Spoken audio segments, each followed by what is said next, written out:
Wewe umewezaje kuzimudu hizo changamoto za vyakula, changamoto zingine? Changamoto ya chakula, kwanza lazima ufanye planning, ujiandae. Kwamba nina nguruwe wangapi, na sasa wakati vyakula viko bei ya chini uweze kununua mzigo mkubwa, uweze kuhifadhi.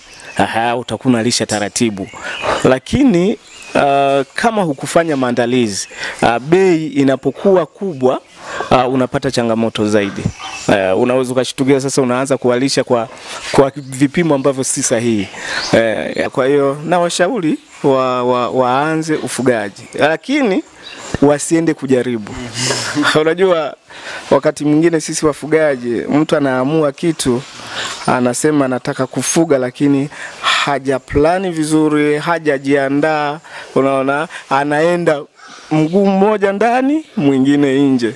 Kwa hiyo mtu wa namna hiyo anapata changamoto, lakini ukiamua moja kwa moja, nafikiri ufugaji wa nguruwe una tija.